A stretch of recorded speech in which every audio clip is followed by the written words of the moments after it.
Hey, everybody, welcome to this episode of Think Business. Looking forward to talking with Artem Gonchakov. Artem, it's great to connect with you. Enjoyed being on your podcast and looking forward to talking about everything startups.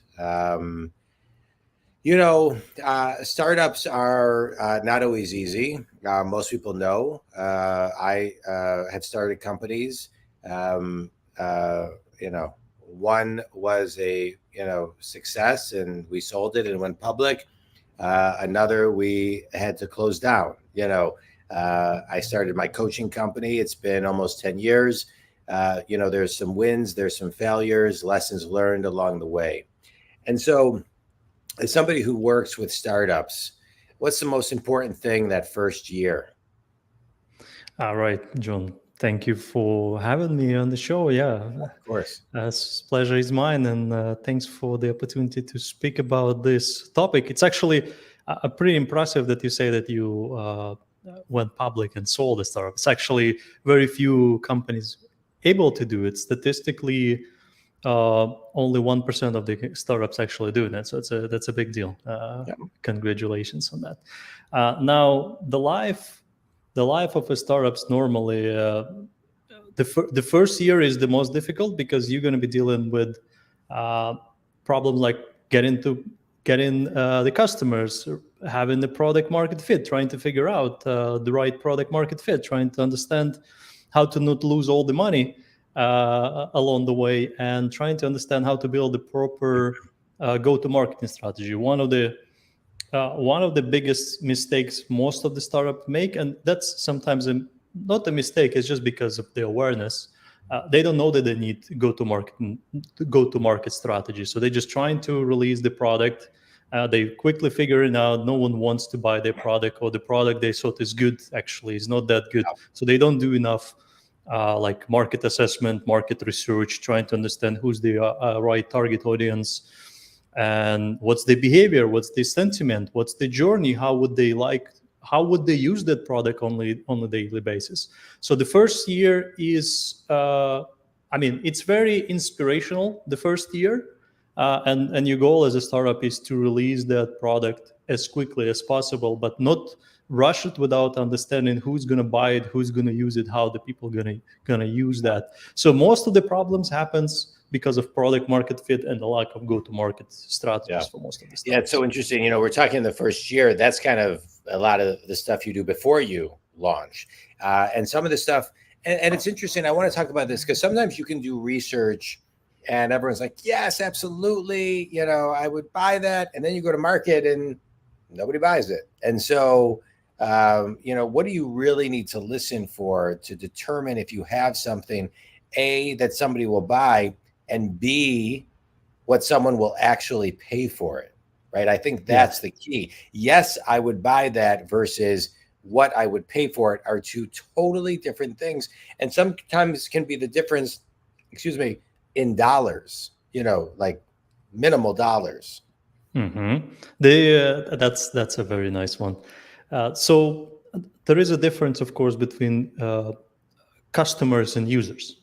That's a big difference. Normally, people normally tailor the product for users. They forget, especially if the startups sell into the corporations like B2B type of model, they forgot the people that making the purchase decisions are different people that actually going to use the product. And in that case, you really need to understand what are the business problems that is going to solve to your customers and how that's going to be solved. So they actually going to spend their money to use it. Another thing is what you said at the beginning is that how do you know really if they're gonna do it? So the easy way is you can get a letter of intent. Again, if you sell into companies, you can get a letter of intent, them confirming that they would be interested to have a deal with you. The second thing is you want to understand and validate the priority. So if you ask them, where is in the priority list solving this specific problem is, and if it's not top 3 of their priorities, there is a high chance they're not going to buy it. And even if it's a top 3, you need to be able to move it to top 1, hopefully, right? Need to move up to top 1. Yeah. What I was gonna add to that is when you ask people what their top 3 priorities are, the next question is, can you put those in order? because if it's not one, maybe two. If it's three, not necessarily a top priority to buy. Yeah, definitely. And that's Yeah.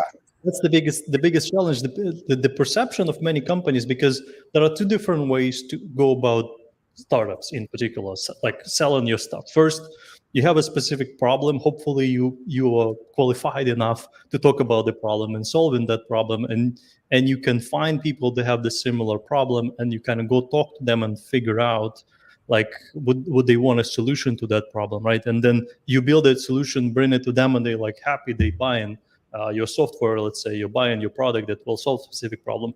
Another type of approach, which is much more difficult to do, is you have an idea, and people don't know about anything about it, and you build a product about that idea, and then go about convincing people that they need it.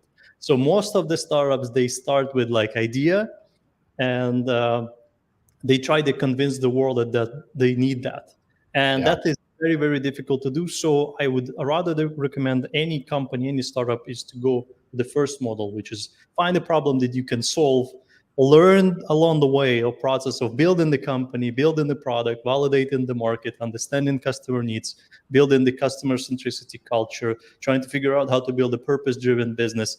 And then you can start experimenting. Once you do the, like, let's say, successful exit or start building a successful company, maybe you can start experimenting with the idea approach. So that would be it. Yeah. Let's talk about purpose-driven businesses. Because I think purpose a lot of times falls within passion. When you're passionate about what you do, I know it seems like a very overused word right now, but there is a lot of truth to it. When you're passionate about what you do because you're in alignment with the purpose, then it allows you to be more in alignment with what the consumer wants, with what the pain is, with what the gap is, what's the problem you're solving. And so, I find that there is a disconnect a lot of times with the passion and the purpose. And so blend that for me. Yeah, so the purpose-driven businesses, it's kind of getting popular these days. I'm glad there's a couple of influencers, very famous figures like Simon Sinek, who's kind of trying to promote the idea that you need the purpose in your business as much as you need the purpose in your personal life. But still, more than half of the companies still operate without the purpose. I think the statistic is like 61% of them still operate without the purpose.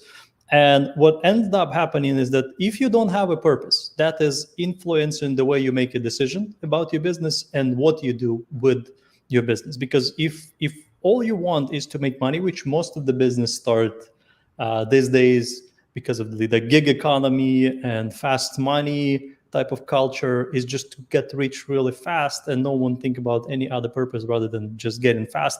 But if that's your mindset, then when the times are difficult, and they will be difficult almost on any stage of your business, you will have company-threatening events, which will result most likely in a failure of that business.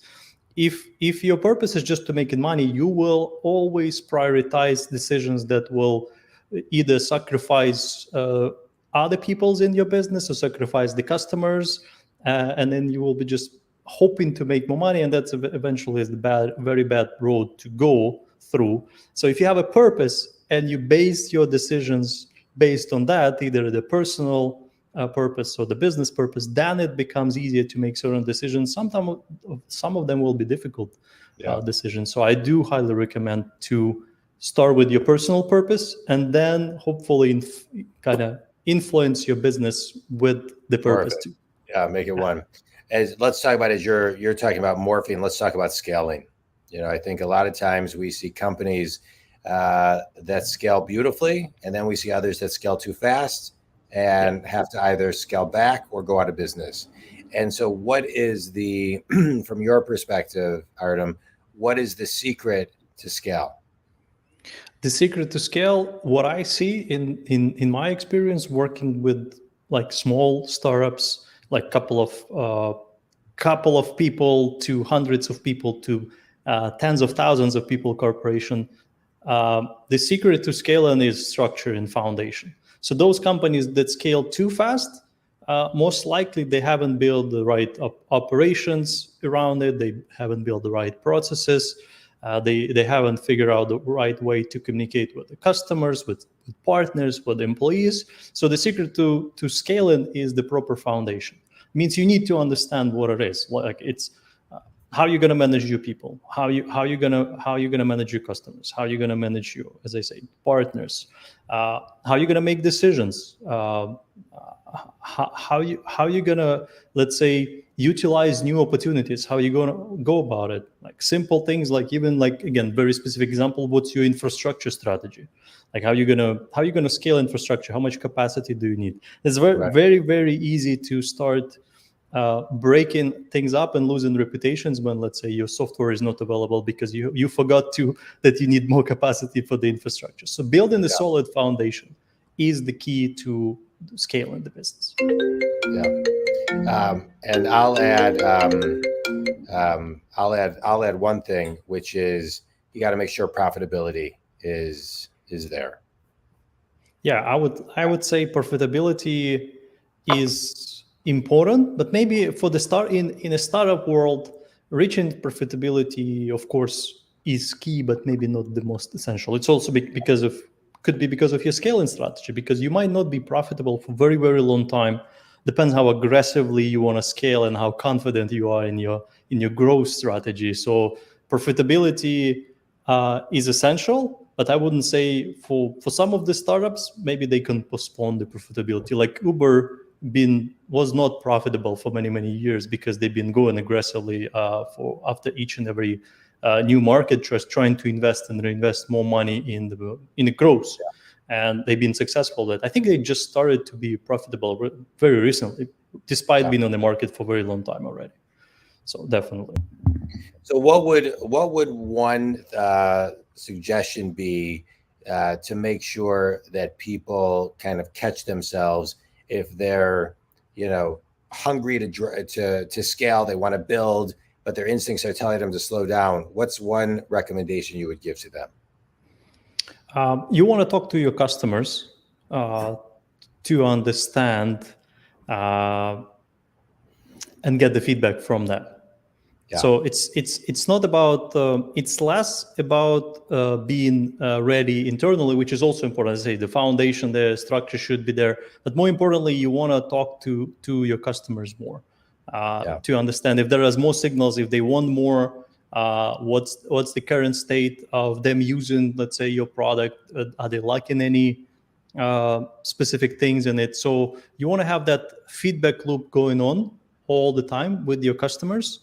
And that will increase hopefully your confidence that you're doing the right things before you actually start to think about scaling it to, let's say, different verticals or different geographies, or even creating different products for them. It's kind of can be influential. If you talk to your customers and they're asking you for other things, you might think about creating a separate product for that specific problem. So I would say, always talk to your customers and base your decision based on what your customers are saying. Yeah, I love it. So many people don't talk to their customers, and it's so important. When do startups begin to change? I always find that when a company goes from 10 to 11 people, everything changes. And then it continues to change. But, from 9 to 10 people, when you get into double digits, everything begins to change. And then every person you hire slowly changes the culture. So hiring is so important, especially in a startup where everybody plays a huge role. Everybody's personality is really important. Talk a little bit about hiring and, growing from single to double digits and how to do that effectively. Well, when you still in single digits, you're probably talking about the founding team. That's where the most important part of your company life is, I believe, because you want to make sure you have the right co-founder if you need a co-founder, and you have a right founding team. I would say don't try to scale too fast to too many people. until you're confident that you have the right team in place for that specific growth.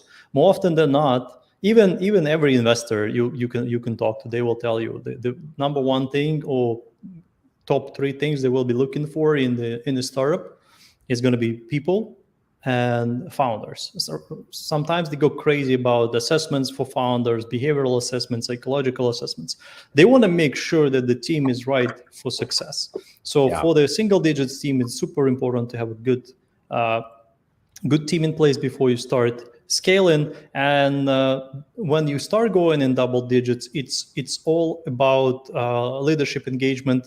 It's all about, again, building the structure so that you can support the larger team. I believe founding team can be relatively light, and the company can be relatively successful up to probably like 50 to 200 people with no heavy bureaucracy or processes and heavy lifting. You still need the foundation, some processes, some more or less reasonable operational practices, but rather light than heavy. That's my recommendation. So you want to hire, and then going back to the purpose-driven businesses, if you have a purpose-driven business, if you have clearly defined vision, mission, and core values, and you actually practice it culturally, then your hiring process essentially just filtering people based on that. Ask them if they agree, if they want to spend time doing it, if they like the idea, if they want to learn, if they have any specific experiences and skills to bring to kind of join you on this very interesting adventure, most likely. So it's kind of become a very easy filtering experience, because you can train skills, you can't really train the character and attributes of the character. So you want to make sure that you hiring people that you want to work with in a very, very long run, and then slowly that will build your reputation out there, and people would actually want to join your company over time. When you go from 100 people to 1,000 people, you're already building on reputation and building based on your culture. People would know about you, and they will know there's cool company around the block, and they would want to join. And then again, it's become even easier to filter those people out. But again, if you can hire based on purpose, that's the easiest way. That's easiest. Yeah. What's the biggest lesson you've learned in your business? The biggest lesson is that people severely underestimate the basics, unfortunately. And working with a startup, it's crazy how much people overthink the problems. It boils down to simple thing, right? As I said, for startups is talking to customers, building like go-to-market strategy to hopefully increase the chance to get the product market fit. It's making sure you run efficiently and you build a structure for your business. And then you invest in your people, invest in the maturity of your people and in the talent. That's pretty much it. I'm not even talking about you need this technology, that technology, you need coolest idea on the block, or you need to be solving those biggest problems. All of that is important, of course, but people forget about basics, and that kind of feels very painful. And they have to go through that painful experience in their life. That's what we're trying to help. We're trying to kind of enable startups to be able to change the world and don't make those obvious mistakes. Because again, the failure rate is too high right now for any startup. All right, let's do a quick speed round. Book that's had a big impact on you, Artem. I have the one over there. It's called Titan. It's about John Rockefeller and how he built the empire around that. Very, very notorious. Yeah, I love that book. Great. Best piece of wisdom you've ever received. Oh, I don't think I received the best piece of wisdom, to be honest. I don't have a best quote. Best piece of wisdom you would give someone. Oh, the best piece of take accountability for your existence. Always say it. Last question. One thing every startup needs to pay a little bit more attention to is talking to their customers. Tell everybody who your ideal clients are and where they can connect with you, Artem. My ideal customers is startup founders who try and as I say, solve product market fit problems, trying to understand how to build go-to-market strategy, and trying to scale and figure out how to grow. And as you like to say, get unstuck, to steal a little bit of your catchphrase there. You can have it. You can borrow it. They can find us at our website, artifinch.com. There's more information about all the things that we do, and they can get a quick discovery call with us to understand if we can help them or not. That's great. Artem, this is great. I enjoyed being on your podcast. Cool. I appreciate you being on mine. I'm a business coach. I work with people who are successful, and as you said, stuck, I get them unstuck. One of the things, I just want to extract one thing you said, which is talk to your customers. It sounds so fundamental, but so many people don't or forget to do it. Think community, if you want to get some research, talk to your customers, talk to 10 of them. The message will start to repeat after 5 or 6. They'll give you great intel. Artem, this was great. I appreciate you taking time to be on the show. You can reach Artem at his website. You can reach me if you want to talk about any business coaching at jondwoskin.com. Artem, thanks. This was great. Appreciate it. Thank you, my John. Take care.